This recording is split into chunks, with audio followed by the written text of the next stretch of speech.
Welcome, everybody. Good to be with y'all on the podcast. Just two of us today. Yeah, we feel so far apart.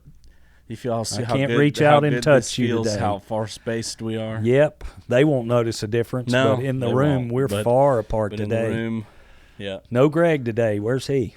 I didn't think of anything to make up. I normally make up something about somebody when they're gone. Well, we still have time. What can you come up with? Well, but then it's inauthentic. Yeah, they'll People know we're know. just making it up now. Yeah. He's actually he had a court date that he had to make. So Court date, yeah. It's he was got in some trouble for some tax evasion. Was that it? Yeah. And they came and got him. You know how it is. right? You know how it is at the church. He didn't. Yeah. We're stealing everybody's money. And so, Wow. so I don't know. He got some financial water. They had to come get him, right? Yeah, they He did. didn't just show up. They did. All No, right. he didn't. Dog the bounty hunter. That's what happens on the podcast when you're not here. Yeah. The last time I wasn't here, I had a sauna and The wave getting pool. getting pedicures, and y'all said I had a wave pool at home. Yeah. I barely have a bathtub, but yeah, Bounty hunters had to. Just after church ended last week, he was escorted off the premises. Who now, Greg? By bounty hunters in the community, and I think we probably ought to move on from this foolishness and tell the truth a little bit. Greg's mom's probably watching this now. well, yeah, that's And, true. Sorry yeah. to Greg's mom.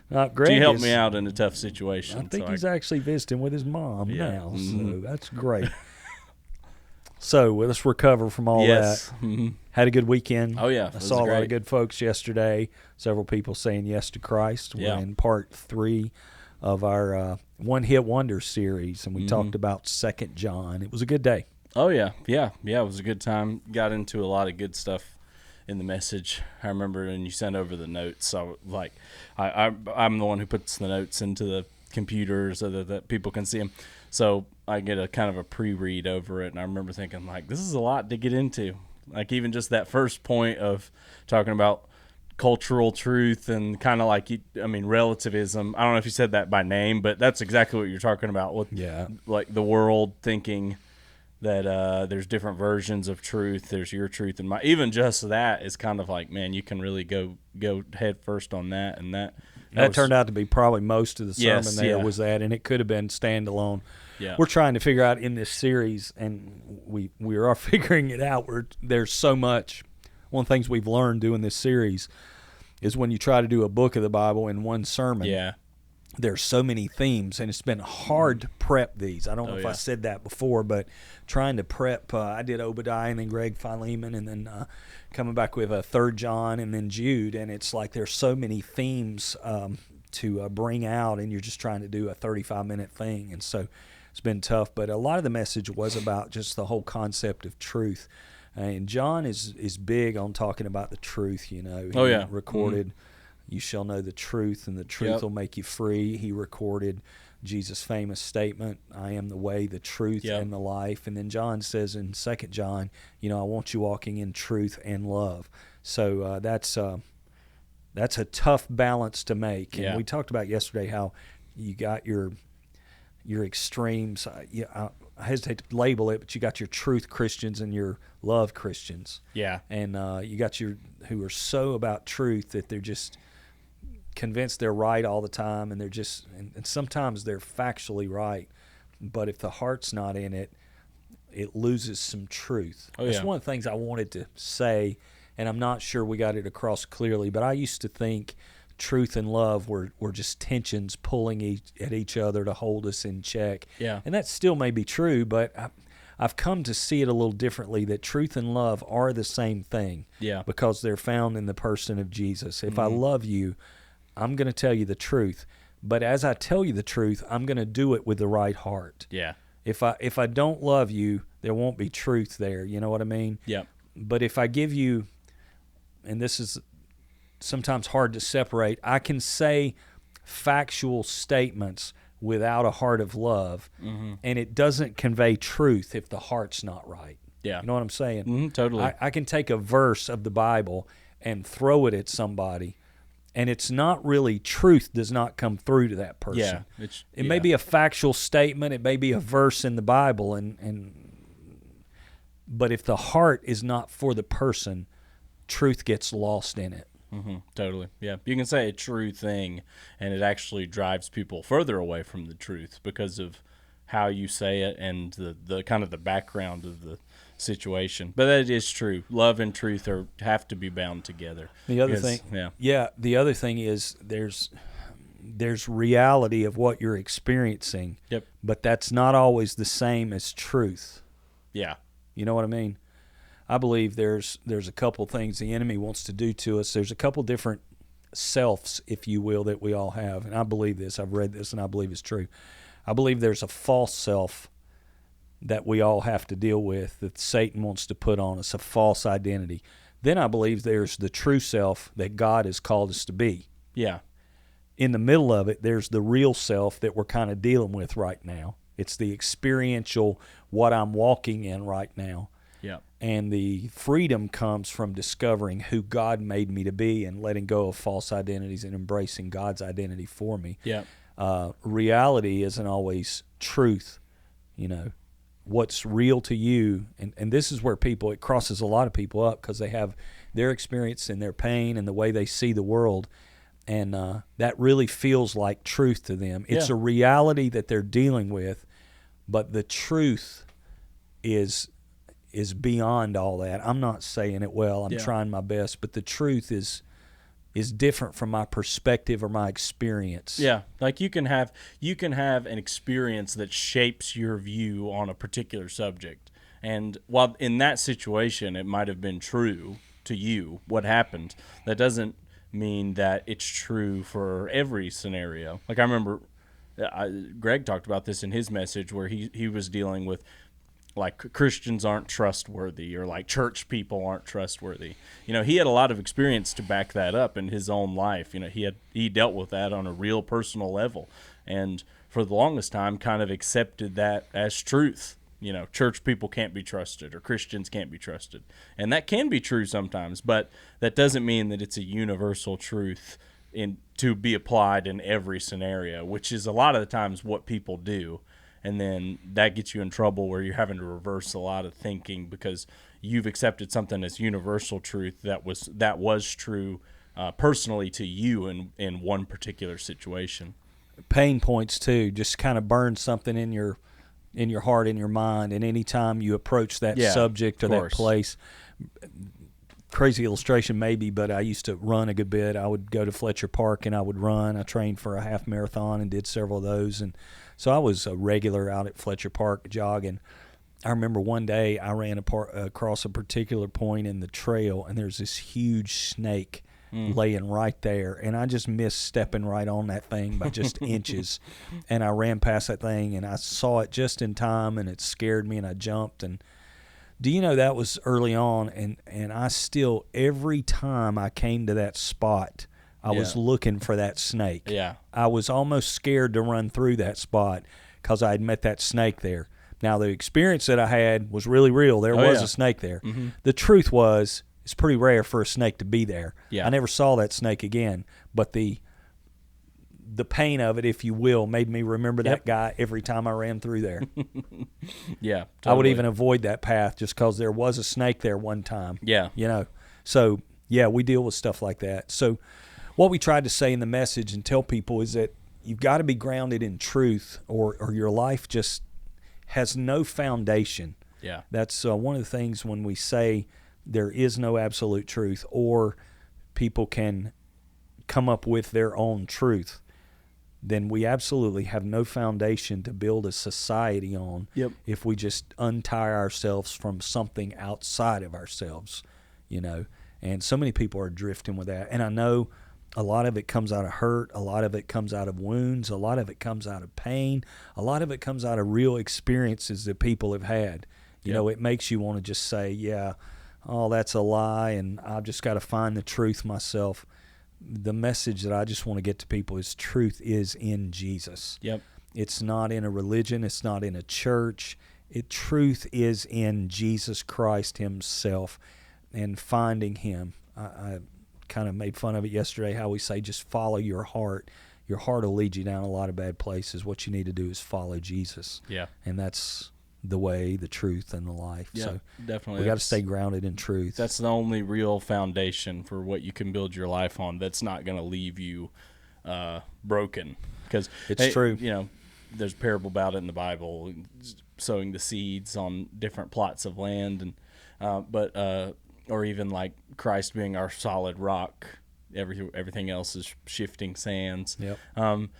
Yeah, it's like if you were to put a tent stake in any other material, you know, slowly over time that's going to erode away and change, and no matter how firm your identity or how firm you think your truth is, if it's not based on something that's absolute, it will constantly change day by day, week by week, year by year, and you'll end up in a different place than where you started.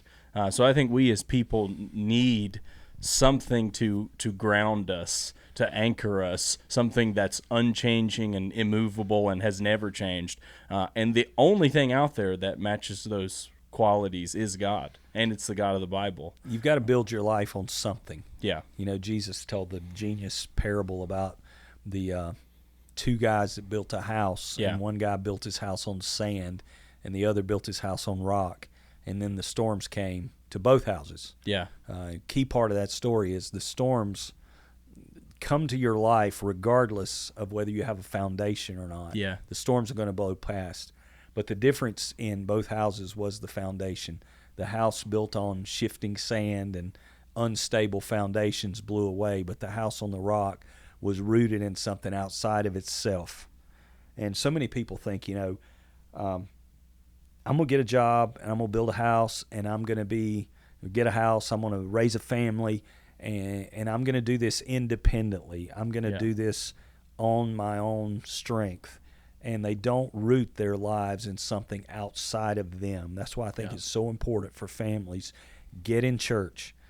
Get involved in a local church that's following Jesus. I think it's what God calls us to do, because you need something outside of you to hang on to. You need to come weekly and get a dose of truth. You need it every day in your personal life, but you need to come and you need to get a family outside of your family that you can lean on in tough times. You need accountability. You just need people to keep you grounded and not shifting all the time. And I think it's so important for people to just plant themselves in Jesus and plant themselves in a local church. Yeah. I mean, we're not out here promoting upward all the time. We're not really marketing upward to people. We're just being the church, and people are coming, you know. So we're not doing that, but it's like people need a local church so badly. We don't sit around and just talk about that all the time, and it's not marketing to get them to come here. But if you're not in a local church and have those relationships, you're missing something just so incredible. Yep, definitely. Agreed. We all need it. So we talked about being grounded in truth. Then we talked about being guarded against deception. Mm-hmm. John said, when he went through all these truth statements about the truth, he said, I do this because deceivers are coming in. That's another reason to be grounded in truth, is because deception is at the door for all of us. Yeah. You gave the example in the historical context of this story. There were people, Gnostics, I think you said, that were claiming essentially Jesus wasn't an actual embodiment of Christ when he died. He was just a real regular person born, and then in the baptism, the Spirit of Christ kind of embodied him and then left him as he was crucified. Yeah, the Gnostics believed that all matter was evil. Yes, that all physical matter was evil. Therefore, God could not have inhabited Jesus' body. So that's why John is specifically in 2 John addressing Gnosticism. Yeah. Because the teachers were coming in and saying Jesus didn't actually inhabit, or the Christ didn't actually inhabit Jesus' body. They kind of saw Jesus as a man, and the Christ Spirit came on him at the baptism, when the Holy Spirit came down and then somehow left him before the cross. Yeah. Which is absolute heresy to the true Christian faith. Yep. Gnosticism is heresy Totally. because we believe Jesus was fully God and fully man, and he died as such for our sins. And John's saying, hey, the letter's addressed to a woman, and this is something we didn't get into much yesterday. The letter's written to like the elect lady and her children. There are two schools of thought here on that, and there's other options, I'm sure, but some people think it's literally a woman, an esteemed woman within the church who had children. Other people believe that John wrote that in code because the early church Yeah. was prohibited from meeting and assembling in these days. They were under intense persecution by the time of the writing of this book, and that he really meant it to be for the church and the children of the church. Either way, the message is still clear and it comes across. John could have been saying to a woman, don't house these false teachers in your house and give them a platform to speak to your church. Mm-hmm. The same message is true if it's the church and the pastors. Don't give false teaching a platform in your church. Yeah. And I think the message I wanted to bring home yesterday is don't give a platform to lies in your life. Mm-hmm. You know, and we use the little motions that I use a lot, Yeah. you know, about Oh, that's great, ministry and fellowship. Ministry is giving out, fellowship is giving and receiving. And the key there is you minister to anybody and everybody. You don't fellowship with everybody. You don't let people make deposits into your life unless you know they're grounded in the truth of Jesus. Yeah. I've heard you do a kind of first thing that popped into my head when at that point is like, for a common person out there, how do they determine like the real deceivers in their life? It's people who are actively kind of trying to mess them up versus the people that maybe just haven't found Christ yet and are not necessarily deceiving them, but just maybe unaware of the truth of the gospel. So, but I've heard you give an analogy that I think is good, where you talk about sheep, goats, and wolves. Yeah. And that might be good. I thought that would be good for them to hear as far as like determining. Pastor taught me this a long time ago about people in the church.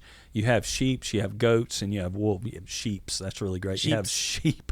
You have sheep, you have goats, and you have wolves. And he said this. He said, sheep eat what the shepherd feeds them. In other words, the sheep in the church are people who are listening to church leadership and following along. Not that they don't ever listen to another preacher or anything like that, but they're following along with the leadership. He said, goats eat anything. Goats eat whatever comes down the pike. They're not discerning at all. They're just any input that comes down, they consume it. He said, wolves eat sheep. And this pastor told me a long time ago, he said, you feed the sheep. He said, you tolerate and you deal with the goats and you try to help them become sheep. He said, but you got to get the wolves out. And when people start devouring Christians and pulling them down, that's a wolf. Yeah. And we've had them come in from time to time, people who come in and, you know, it's the typical wolves in sheep's clothing. They tend to come in saying, love it here, want to be a part of it here. But you just have to watch the fruit. And that's the best answer to your question that I know. Jesus said, by their fruit you will know them. So you look at a person's life and you see the fruit of their life and what's actually coming out of their life. And that's how I want to determine who I hang out with and who I let deposit into my life. You know? Yeah, I think it's great. It's like if you want to be, I've said this many times, if you want to be financially successful, don't take advice from broke people. Yeah. You know, they may drive a nice car, but that car may be strangling their financial life. There are people running around in nice cars that are legitimately broke. Yeah. Because they can't afford, they're barely making the payments, and the net worth of that thing, their net worth's going down. You know, so if you want a financial success, get around somebody who's done it. If you want to have a stable Christian marriage, get around somebody who's been through some storms and who's done it a while. You know, if you want to raise your kids well, get around some parents who've raised kids and have done it well. You know, and what's dangerous about that is a lot of people, and you talked about this a little bit in the next point, which you'll mention, but what's dangerous about that, looking for those inspirations, is a lot of people find those people online over social media and videos and stuff like that. And there are some really good people out there. We're Ramsey fans. We like Dave Ramsey and his organization, and we give away their software and stuff for free. But there are people out there that are giving advice, maybe not even financial, but just all sorts of advice, and you have no clue what their personal life looks like. And so it's hard to make a decision on whether you should really listen to that person or not, because you have no idea what's behind the curtains of their life. I see this a lot. Yeah. You'll see a reel about business ideas. Yeah. I like that kind of thing. Yeah, me too. You know, start up a business and then make $120K a month, you know, and anybody can do this. Show me the bank statements. Yeah. You know, Oh yeah. Don't put up a graphic on social media saying I can mow this many yards a month or sell this many houses and make $10 million a year, and anybody can do this. show me the bank statements. I need to know that you've actually done this. You know what I mean? Yeah. That's the problem. I think one of the problems with social media, it has its good sides and bad sides, but one of the problem is it puts so much distance between us and the people we let influence us. These people are called influencers. You know what I mean? That's who a lot of people strive to be, an influencer. Man, I need a little more than you having a channel to tell me that you're actually doing what you claim to be doing. Yeah. That's why living locally and having face-to-face, that's our next point, be gracious. Yep. Living locally and having face-to-face relationships with people is where it's at. And I have to believe there's going to be a pushback against some of this fake social media world that so many people live in. Yeah. And we're going to rediscover again the value of actually knowing people and learning from people in your community. Yeah. The culture shift around that's so interesting because it's now that everything is kind of online and consumerism is kind of at a peak where we're so used to getting things instantly. Now that's transferred from not only just like Amazon where you get your packages really quick, it's transferred to even like therapy and mental health things and stuff like that. And some of this stuff's great, by the way. Like I don't mind it, but you can tell like it's changed our DNA, the expectations of getting something immediately and just in the most convenient package, that all of a sudden you have people, like a huge amount of people that are having deep therapy discussions about their own life, psychological discussions over a computer with somebody they don't know. And that can be good. I'm not going to knock that 100%, but I think there's a value to sitting down with somebody like you have at least a little bit of a relationship with, a little bit of equity built up between the two of you. You know them, and they might know you a little bit more. And them giving you some practical advice. And you can also see in their life, like, this person's living it out. They're not just a talking face behind a screen that you have no connection with. I imagine some things like therapy and medical consultations and doing that online, I'm sure a good bit of that is here to stay. And it probably helps some people get access to a level of care they may not be able to get. Totally, yeah. In another way, which is a good thing. There's situations where there's not a but crazy. to that. Yeah. But you need support and friends and input and accountability with people outside of being online. We live in a culture today, and I don't want to be just a cultural critic. Internet has brought some wonderful capabilities in the apps and what they can do. Yeah. Even AI, which is scary, has brought some really good things. And what we're doing now is on the internet. Yeah, I mean, it's just this discussion. I mean, yeah, exactly. We're coming through the internet. Yeah. But I lost my train of thought. It's becoming, our society is becoming such that you don't get a lot of human interaction. You know, I go shopping at a place, and I love to go shopping there, but I'll see 5 people I know in there every time I go in there. And that's part of why I like to go. Yeah. You know, I talk to people, and this place has just opened the door to where I can go on my app and just pop a few things, and they'll bring it to my door. And I thought, convenient, but I'll miss seeing my friends because I always run into people. I went into a little place to eat just this weekend. My wife and I were out, and stopped in a little place to eat, and they've got like a kiosk there where you order. Yeah. There was nobody initially up front, and you just go in and you can get your whole meal and just have one interaction when a person hands it to you over a shelf. Yeah. Now, after it was done, I saw some people I knew in there, and some of the workers were there, and so I could talk to some people, but I thought, it's so different now, and I'm not knocking this business. The food was great, and the service was fine. But you can go into a fast food place now and sit down and eat practically without even talking to a person. Yeah. And people like that, and I'm not sure how healthy that is.